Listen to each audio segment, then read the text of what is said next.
All right, we want to also let you know what's going on here in Decatur County now, the city of Bainbridge. Ashanti Drake is joining us live in the newsroom at this hour. Ashanti, the family of Kiera Burney, they're speaking out yet again. You talked with this family last year after they are now revealing they were forced to cremate their daughters, their loved ones' remains due to the condition of Kiera's body. Give us a backstory of how we got up to here. Who is Kiera? Tell us a little bit more about this incident here. She's a mom of three. She's also a daughter to Mr. and Mrs. Alexander, and she was brutally murdered. The GBI and the Decatur County Sheriff's Office, they ruled it as a homicide back in December of 2024, and for 3 months they were unable to locate her. They didn't know where her body was. In February of 2025, that's when they found her body in a ditch in Bainbridge. So just for 3 months now, they were looking for their daughter, just trying to figure out where she was, and that's when they found her in February 2025. Now, what I learned today when I spoke with the Alexanders, they said that they were not able to cremate her until October of 2025.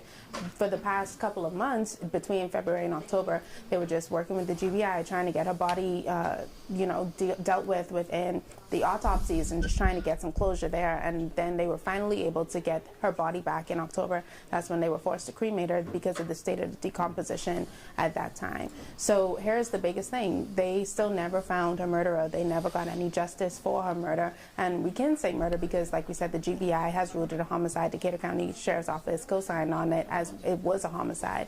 But now there's a murderer, what they say, just running around town. Nobody knows who this person is, but they do believe that somebody knows something.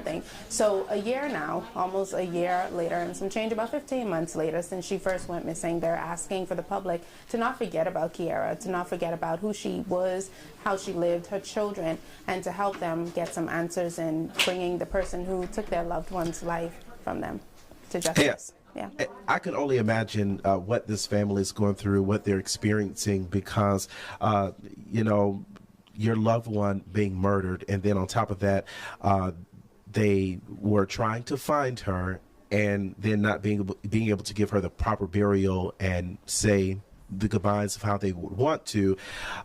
They are now pleading with the community for, and it's an emotional plea, for someone to come forward with information so that her alleged killer can get off the street. 100%. And I mean, just when you talk about emotions, this isn't their first child that they had to bury. They lost 2 of their daughters before Kiera to a drunk driving incident. So they buried 2 children already, and then they lost another one who was murdered. And then, like you said, they weren't able to even find her for 3 months. So they just are, this family's just dealing with a lot. And I just admire their strength, how they are able to even still get up and speak with us, come to the media and try to fight for justice for their child, trying to find her murderer and bring them to justice, trying to get some closures. But like the mom said, Ms. Sheila Alexander, she said today, somebody knows something. Decatur County is small, somebody has to know something. So they're just asking for people to take advantage of the tip line. We're going to have that on the website, walb.com, and just say something. Any little detail is not too small that it can't help this family get some justice. Yeah, hopefully they can get some justice out of this, and we're looking forward to your report coming up later today, starting first at 4. Ashanti Drake reporting for us. Thank you, Ashanti.